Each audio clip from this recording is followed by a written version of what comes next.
AFAI national summit और co lending awards 2024 वित्तीय समावेशन और सहयोग पर ध्यान। को-लैंडिंग अवार्ड्स ने बैंक, NBFC और फिनटेक कंपनियों को भारत के को-लैंडिंग इकोसिस्टम में सुधार के लिए सम्मानित किया। Association of financial advisors of India AFAI ने नेशनल समिट और को-लैंडिंग अवार्ड्स 2024 का सफलतापूर्वक आयोजन किया, जो को-लैंडिंग पार्टनरशिप और वित्तीय नवाचार में एक महत्वपूर्ण कदम था।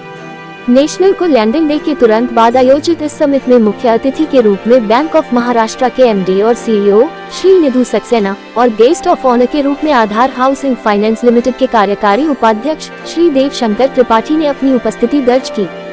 इस समिट में प्रमुख संस्थानों के वक्ताओं और वित्तीय पेशेवरों, फिनटेक कंपनियों और लोन सर्विस प्रोवाइडर्स LSPs के विविध दर्शकों ने को-लैंडिंग मॉडल को बढ़ावा देने के लिए चर्चा की।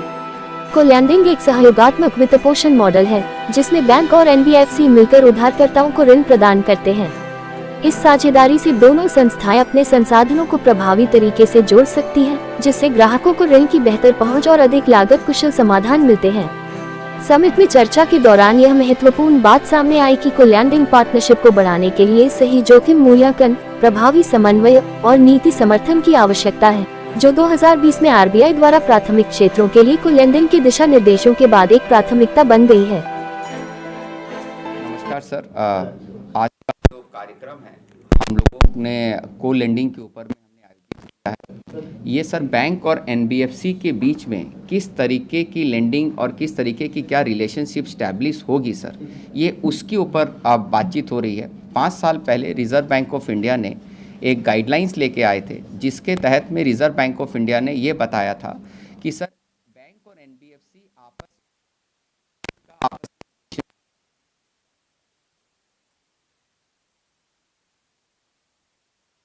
अभी तक क्या होता था कि सर NBFC को बैंक एक तरीके का 100 रुपये, NBFC छोटे छोटे कस्टमर को 100 रुपये लेके ₹1 या 2 रुपये अपने छोटे छोटे रिटेल कस्टमर को बांटता था लोग। अब बैंक को इसके बारे में आइडिया नहीं होता था कि सर कि वो जो फाइल है NBFC ने जो कस्टमर को बांटा है वो सही कस्टमर को लोन दिया गया है कि नहीं दिया गया है। तो अब RBI ने एक वो सिस्टम अनाउंस किया है। उस सिस्टम के तहत क्या है कि यदि NBFC यदि 2 रुपये या 1 रुपये भी किसी भी कस्टमर को लोन दे रहा है तो उसका 80% पैसा वो फाइल टू फाइल वो पहले बैंक से लेके आएगा और 20 रुपये का NBFC अपने पास से पैसा देगा। इस तरीके के अरेंजमेंट को को-लैंडिंग अरेंजमेंट बोलते हैं। 5 साल के अंदर में जो भी रेगुलेटर या जो भी मिनिस्ट्री ऑफ फाइनेंस का जो भी एक सपना था, वो लगता है कि सर कुछ हद तक तो सफल हो पाया है, लेकिन बहुत हद तक करने की और ज़रूरत भी है। तो अभी हम लोगों ने मिलके सबने मिलके इस इवेंट के तहत बहुत हमारे जितने भी बैंक हैं, जितने भी NBFCs हैं, प्लस इसके अंदर में जो भी टेक्नोलॉजी प्रोवाइडर हैं, हम सब ने मिलके इस चीज़ को एक इवेंट को ऑर्गेनाइज़ किया है कि सर ये 5 साल के अंदर में ये को-लैंडिंग आने में या चलने में कहाँ क्या तकलीफ़ें आ रही है, उस चीज़ के ऊपर में हम लोगों ने सब ने मिलके AFI करके जो association of financial advisors of India है, उन्होंने सर इस इवेंट को ऑर्गेनाइज़ किया है। आशीष जी AFI के हेड है and Ashish ji you can speak that. So I am Ashish Agarwal, I am the founding member of association of financial advisors of India. This is a body which is connecting all the financial advisors, which include bankers and the other finance professional at one place, and discussing on various knowledge topics and the new areas, how these can be these can reach to the every part of the country and everybody should be aware. So the AFAI has thought of organizing the first of its kind co-lending conference. It's a full day conference which consists the inaugural session and the 4 technical sessions. All these 4 technical sessions are relevant to the co-lending. It has not happened in the country earlier to that. This first session is on the partnerships between NBFCs and the banks and how this partnership is growing and what are the challenges. And the second session is on the technology partnerships or technologies available for the co-lending, because technology is the backbone of any co-lending partnership.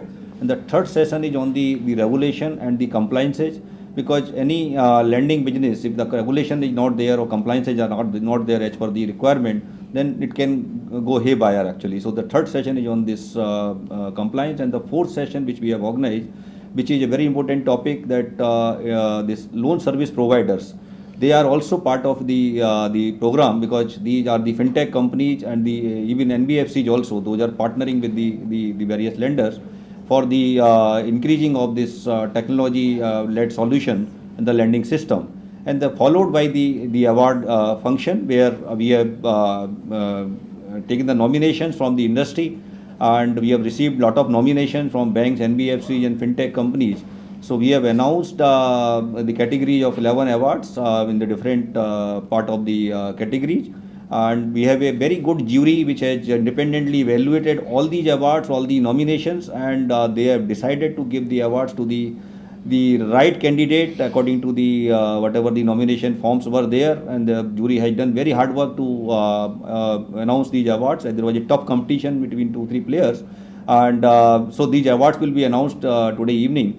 So this entire co-lending event is a first event of AFAI, and we are thinking to organize such event every year, so that all stakeholders should come at one place and then can take the benefit of this event. Is doing the co-lending for the MSME customers.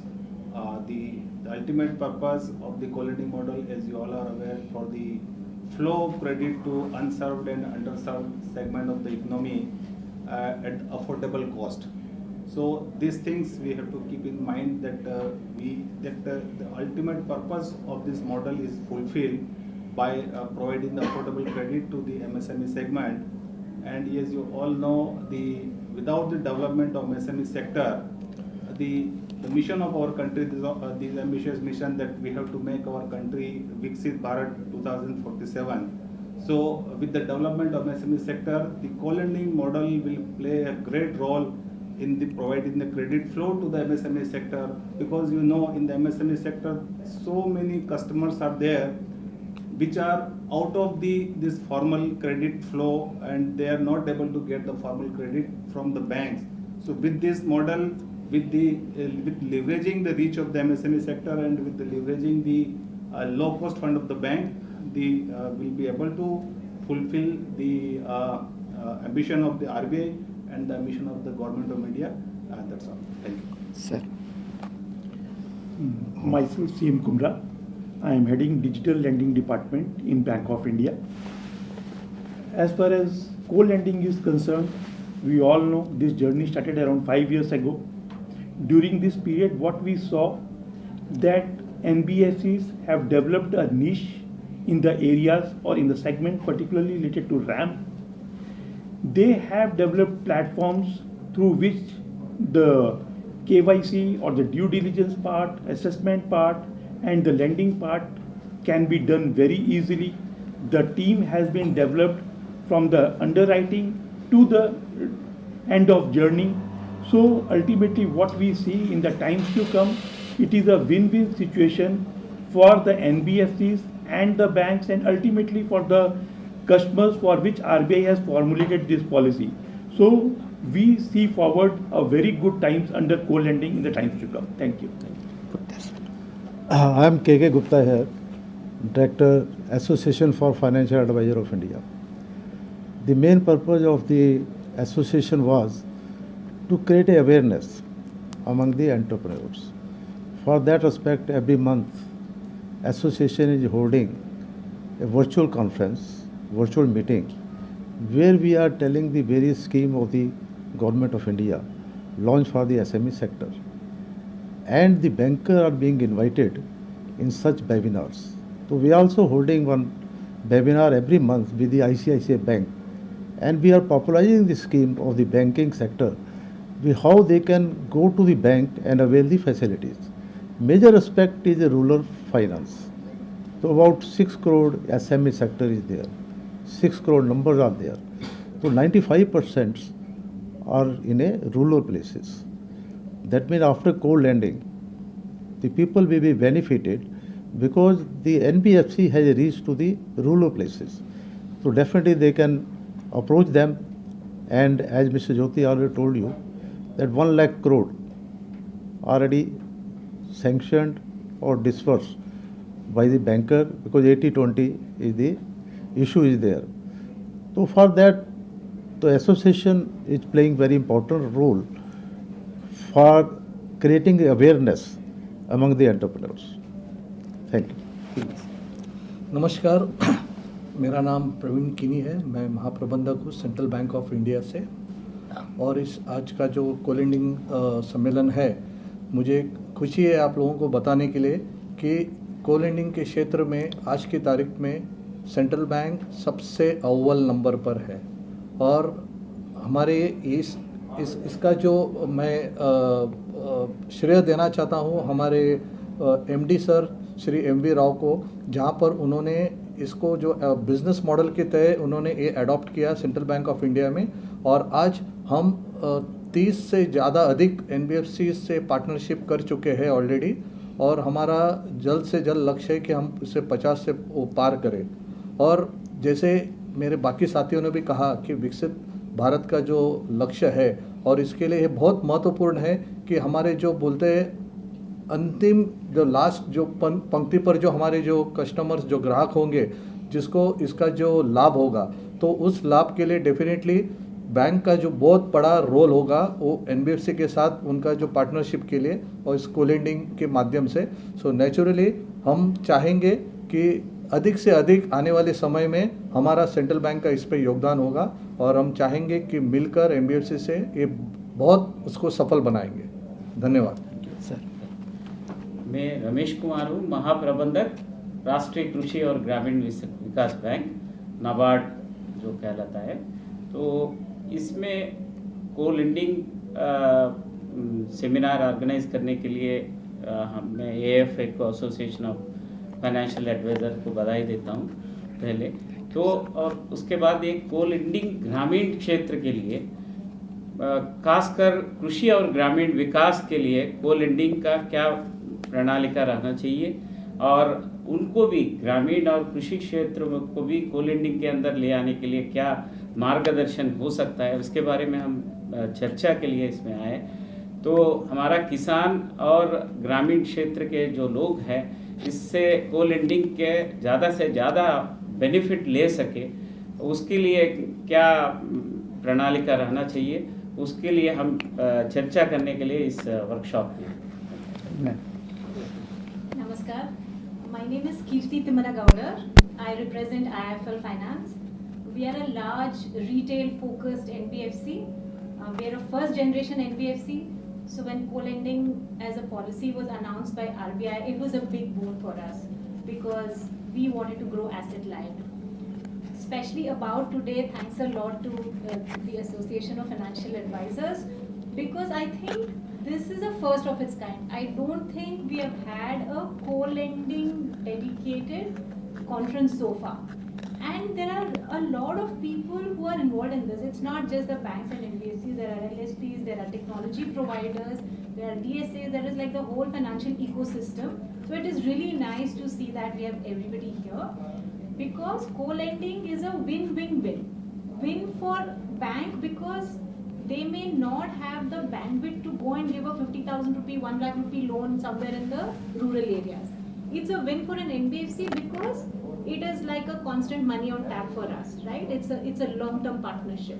And it's a win for a customer because what we have seen is in co-lending, customer usually gets loan at a slightly lower rate than in a normal NBFC loan. So yeah, it's a win-win-win partnership. Thank you sir. मैं director resurgent India limited का हूँ। हम लोग India के सबसे बड़े financial advisory firm हैं। About 300 people are working here with us. हम लोगों का मेजर काम इन दिस को लेंडिंग है कि बैंक और NBFC के बीच में जो मैरिजेस करानी है, दोनों के बीच के जो फाइन ट्यूनिंग करके दोनों का आपस में जो एग्रीमेंट साइन करके को लेंडिंग का काम बहुत अच्छे से चले, और इस इंडस्ट्री को हम लोग कितना आगे बढ़ा सकते हैं वो हम लोगों की कंपनी का सबसे बड़ा काम हम लोग करते हैं। और इंडिया के अंदर सबसे बड़ा को लेंडिंग का ये tie up between banks and NBFC कराने का काम रिसर्जेंट इंडिया ने ये मुहिम उठाई है। और हमें लगता है कि यदि विकसित भारत का जो हमारे माननीय प्रधानमंत्री का जो विज़न है सर, उसको आगे बढ़ाने के लिए को लेंडिंग जिसके अंदर में बैंक्स की एक अपना प्लस एंड माइनसेस हैं और NBFC की एक अपनी स्ट्रेंथ है, इन दोनों को यदि हम जोड़ के यदि हम पूरे इकोनॉमी के अंदर में यदि हम फाइनेंस के लिए यदि हम उनको पैसा राइट आदमी को राइट समय पे राइट अमाउंट यदि हम प्रोवाइड करा पाएंगे तो हमें लगता है कि हम बहुत हद तक हमारा जो पर्पज़ है विकसित भारत का उसको हम लोग बहुत हद तक सिद्ध कर पाएंगे। उसी के लिए हमने सब कोई जितने भी स्टेक होल्डर्स हैं इस को लेंडिंग की पूरी दुनिया को इसको साकार करने के लिए, इसको सक्षम बनाने के लिए, इसको सफल करने के लिए हमने सारे स्टेक होल्डर्स को एक प्लेटफॉर्म पे आज इकट्ठा किया है। उसके अंदर में जैसे टेक्नोलॉजी प्रोवाइडर्स का बहुत इंपॉर्टेंट रोल है, जैसे उसके अंदर भी हमने स्कोरमी सॉल्यूशंस प्राइवेट लिमिटेड करके एक कंपनी है जो इसके ऊपर में पूरा सॉल्यूशन प्रोवाइड करती है, उसको भी हमने बुला के बताया है कि सर आप इस तरीके से सारा काम कर सकते हैं सर। Thank you. सर ये जो अवार्ड्स भी आपने रखा है इसका क्या उद्देश्य? आशीष सर। सो देखिए अभी कोलैंडिंग अभी क्या है कि एक नया सब्जेक्ट है और बहुत सारे प्लेयर्स चाहे वो NBFC हो, चाहे वो टेक्नोलॉजी कंपनी हो, चाहे फिनटेक कंपनी हो या बैंक्स हों, सब लोग कोशिश कर रहे हैं इसको सक्सेसफुल बनाने के लिए।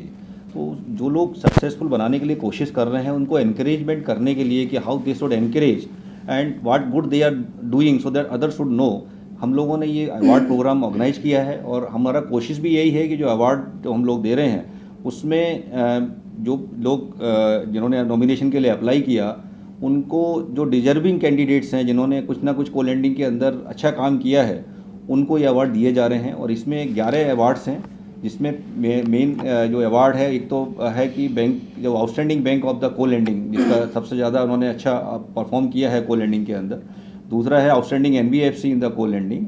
फिर हमने इसमें जो हमारा ये समिट का पर्पज था वो था कि प्रायोरिटी सेक्टर लैंडिंग और the lending which is for the rural और द फाइनेंशियल इंक्लूजन।